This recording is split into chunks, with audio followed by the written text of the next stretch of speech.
Hello students, हमने अपने first और सेकंड वीडियो में क्लास 8th का एसएसटी से related lesson third the Indian judiciary study किया है। हम उस इंडियन जुडिशरी का ही रेस्ट पार्ट और फाइनल पार्ट लेसन थर्ड का है जो क्लास 8th का है। हम रेस्ट पार्ट और फाइनल पार्ट अपने वीडियो थर्ड में डिस्कस करेंगे। हमारा टॉपिक आ जाता है स्टूडेंट्स कि हाई कोर्ट का हम टॉपिक पढ़ रहे थे। हाई कोर्ट के जो चीफ जस्टिस होते हैं उनकी कैपेबिलिटी क्या होती है, उनकी क्वालिफिकेशन क्या होती है। The chief justice of the high court of A state के जो हाई कोर्ट के चीफ जस्टिस होते हैं उनका अपॉइंटमेंट जैसे हम पहले ही पढ़ चुके हैं, प्रेसिडेंट करता है इंडिया का। लेकिन किसकी एडवाइस पे करता है? Chief justice of the supreme supreme court की एडवाइस पे करता है चीफ जस्टिस की, और governor of a particular state.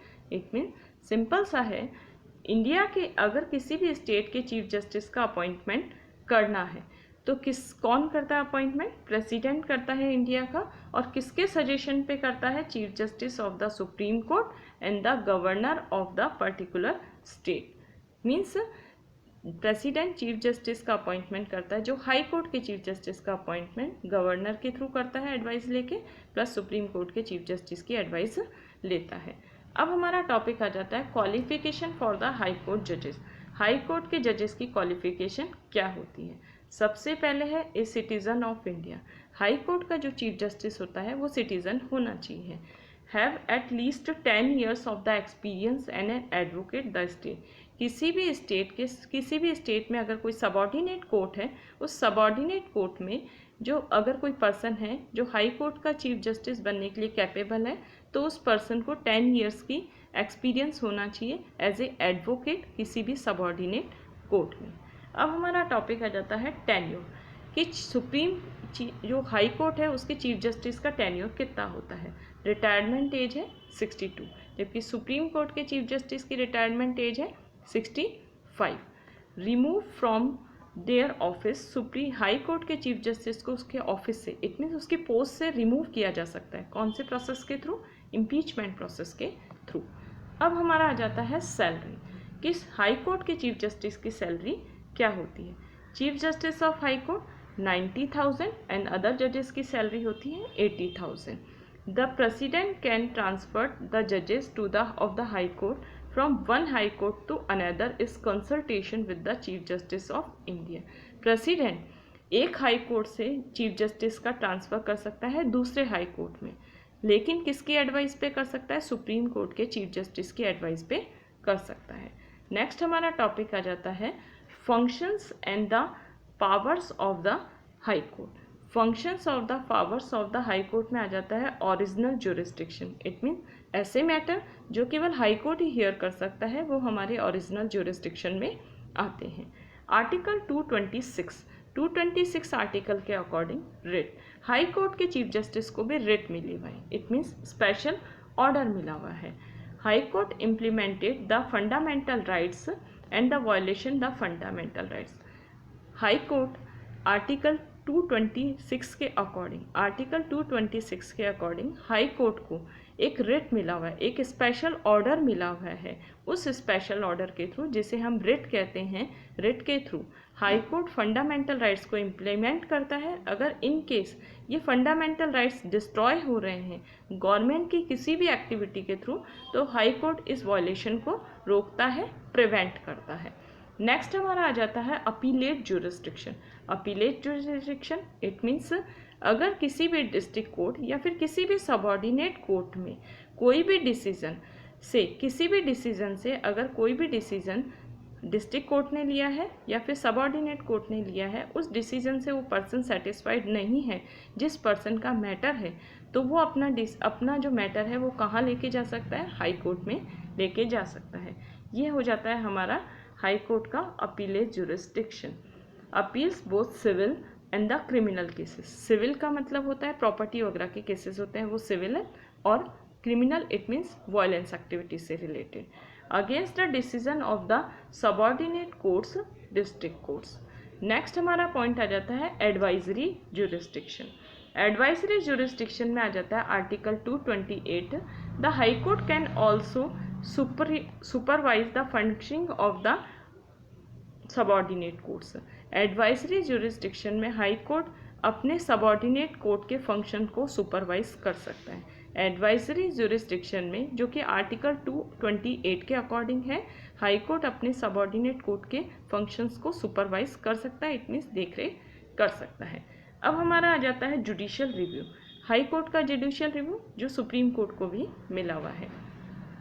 The high court has the power to declare the working of the central and the state government and the executive as valid and the invalid in case. Student, अगर central government कोई work कर रही है, state government कोई work कर रही है, या फिर कोई एग्जीक्यूटिव, स्टेट गवर्नमेंट का कोई एग्जीक्यूटिव कोई वर्क कर रहा है और उसका वर्क और उसकी पावर से किसी भी फंडामेंटल राइट्स डिस्ट्रॉय हो रहा है या फिर कॉन्स्टिट्यूशन के लॉ के अगेंस्ट है वो उसका वर्क और पावर, तो उसे जुडिशियल रिव्यू के अकॉर्डिंग हाई कोर्ट ऐसा करने से रोक सकता है। एक बार जुडिशियल रिव्यू वापस देख लो स्टूडेंट कि द हाई कोर्ट के पास एक ऐसी पावर मिली हुई है, उस पावर को कहते हैं judicial review. In case central government, state government या फिर कोई भी एग्जीक्यूटिव कोई एक ऐसा लॉ बना रहा है जो फंडामेंटल राइट्स के अगेंस्ट है या फिर कॉन्स्टिट्यूशन के किसी भी प्रोविज़न के अगेंस्ट है, तो हाई कोर्ट उसे ऐसा करने से रोक सकता है। ये हाई कोर्ट का है जुडिशियल रिव्यू। अब हमारा स्टूडेंट आ जाता है रेवेन्यू कोर्ट। रेवेन्यू कोर्ट्स क्या होते हैं? सबसे पहले रेवेन्यू का मतलब होता है टैक्स से रिलेटेड कोर्ट। केसेस कौन कौन से होते हैं? Example of revenue cases, payment, for example collection of land revenue, property tax, any kind of money से रिलेटेड जो भी चीज़ होती है या फिर टैक्स से रिलेटेड जो भी चीज़ होती है वो रेवेन्यू केसेस में आती है। नेक्स्ट हमारा आ जाता है structure of the revenue code. सबसे पहले रेवेन्यू कोड का स्ट्रक्चर है the top, it means apex revenue code कौन सा है स्टेट लेवल पे? Board of revenue. Top most, it means apex revenue code कौन सा है स्टेट लेवल पे? Board of revenue. The court of second हमारा आ जाता है, सेकंड कोर्ट है बोर्ड ऑफ रेवेन्यू के बाद में डिस्ट्रिक्ट लेवल पे डिस्ट्रिक्ट कलेक्टर का कोर्ट। नेक्स्ट पॉइंट आ जाता है हमारा the court of tehsildar. Revenue जो कोर्ट्स होते हैं उसमें थर्ड नंबर पे जो कोर्ट होता है, फर्स्ट नंबर पे तो आता है बोर्ड ऑफ रेवेन्यू, फिर नेक्स्ट थर्ड नंबर पे आता है the court of Tahsildar. Next point आ जाता है न्याय पंचायत। न्याय पंचायत जो विलेज लेवल पे न्याय, इट मीन्स जस्टिस देने का काम करती है। अब हमारा मोस्ट इम्पॉर्टेंट टॉपिक है जो हम 8th क्लास में स्टडी करेंगे। 8th क्लास में बहुत मोस्ट इम्पॉर्टेंट है, आगे वाले लेसन्स में भी स्टडी करेंगे। लोक अदालत से रिलेटेड कुछ प्रोमिनेंट पॉइंट्स हैं। सबसे पहले लोक अदालत का फॉर्मेशन हुआ था 1985 में। Main objects of Lok Adalat for providing cheap and the speedy justice for the poor. Students, हमारे इंडिया में जो पुअरेस्ट पीपल्स हैं उनको बहुत जल्दी जस्टिस नहीं मिल पाता है। वो जस्टिस उन्हें नहीं मिल पाने के कारण उनके साथ मिसबिहेव होता है। और स्टूडेंट्स, लोक अदालत के थ्रू जो मेन इम्पॉर्टेंट लोक अदालत का मेन ऑब्जेक्ट है कि जो पुअरेस्ट पीपल्स होते हैं इंडिया में उन्हें जल्दी से जस्टिस प्रोवाइड कराना और सस्ता जस्टिस, इट मीन्स ज़्यादा पैसे उनके नहीं स्पेंड करवाना। तो लोक अदालत सेटअप हुई थी 1985 में। Main object of Lok Adalat providing cheap and speedy justice of to the poor people को जल्दी जस्टिस मिले और चीप जस्टिस मिले।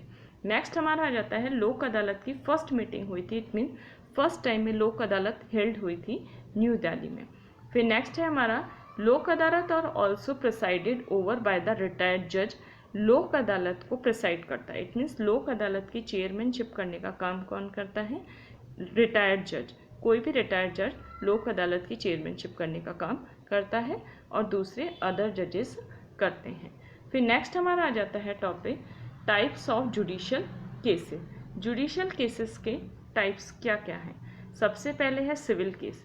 एग्जाम्पल है सिविल केस में प्राइवेट राइट्स प्लस है breaking of the divorce and contract and divorce. Second है civil cases are those cases which involve conflict between people and the institution.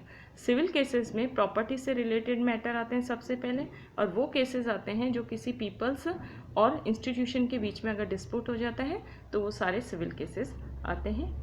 Next हमारा आ जाता है criminal cases. Criminal cases में हमारा most prominent point है robbery, murder, physical injury it mean जो भी वायलेंस एक्टिविटीज़ होती है वो सारी क्रिमिनल केसेस में होते हैं, और सिविल केसेस में डिवोर्स, मैरिज या फिर प्राइवेट राइट्स या फिर इंस्टीट्यूशन या पीपल्स के बीच में डिस्प्यूट हो जाए वो सारे सिविल केसेस में आते हैं, और क्रिमिनल केसेस में robbery, murder, physical injury etcetera आते हैं। सबसे अब हमारा नेक्स्ट टॉपिक है PIL। PIL की फुल फॉर्म सबसे पहले हमें ध्यान रखनी है, पब्लिक इंटरेस्ट लिटिगेशन। PIL की फुल फॉर्म है पब्लिक इंटरेस्ट लिटिगेशन।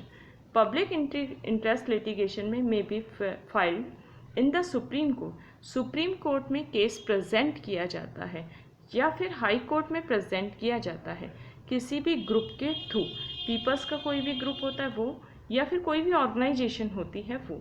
क्यों किया जाता है और किसके बिहाफ पे किया जाता है?